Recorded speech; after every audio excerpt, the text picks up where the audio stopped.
से देख ले, यहाँ से आगे से अच्छा दिख रहा है? पेड़ पे बैठ के देखूंगा।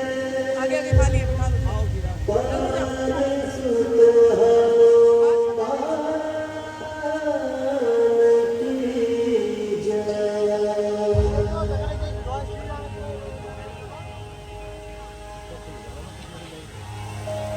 त्रेता युग अंजना केसरी के आंगन में वायुदेव के आशीर्वाद से बालक पैदा हुआ।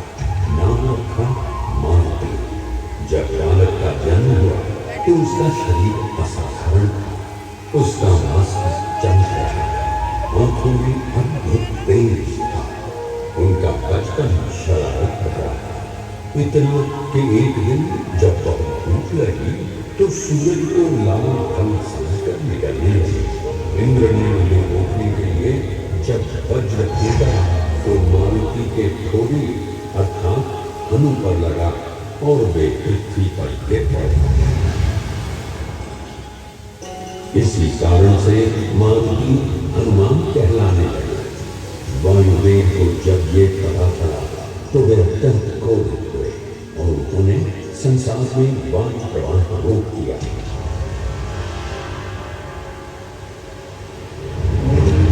इससे पूरी सृष्टि संकट में आ गई। ब्रह्मा समेत सभी देवता वायुदेव से प्रार्थना करने लगे। इंद्रदेव ने माफी मांगी और हनुमान जी को अमरता और अजेयता का वरदान दिया। हनुमान जी की शरारत और बाल स्वरूप चंचलता कम होने का नाम ही नहीं लेती थी। एक दिन उन्होंने खेल में कुछ ऋषियों की यज्ञ में बाधा उत्पन्न कर वे कभी उनके पापों को इधर कर देते, कभी उनके वस्त्र खींच लेते।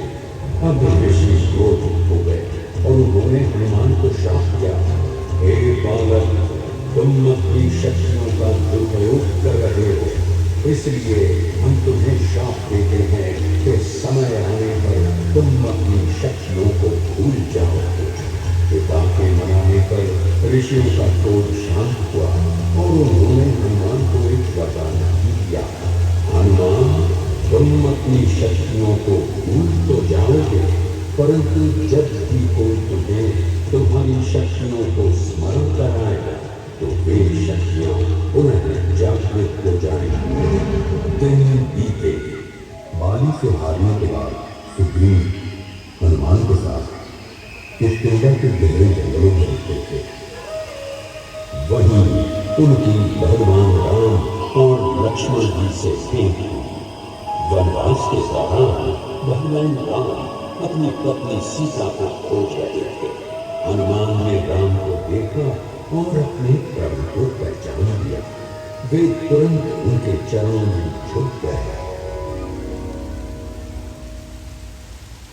भगवान राम ने बाली को हराने में सुग्रीव की मदद की। राजा बनने के बाद अपने सैनिकों को माता सीता की खोज में चारों दिशाओं में भेजा।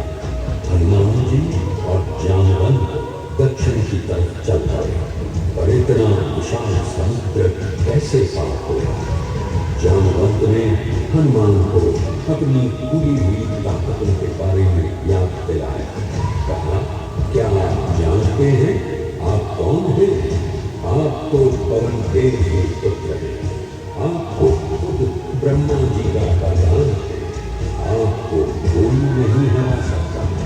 हनुमान जी स्वयं को पर्वत जितना विशाल कर समुद्र को पार कर लंका पहुंच गए।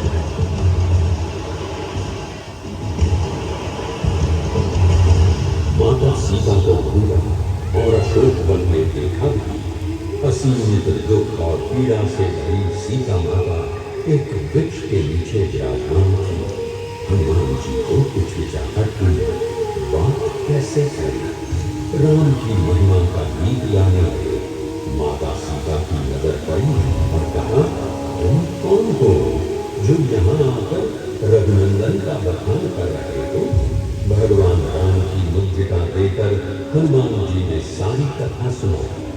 भावुक माता हनुमान जी को अपनी चूड़ामणि देकर उन्हें जल्दी दिलाने का निरोध देती है।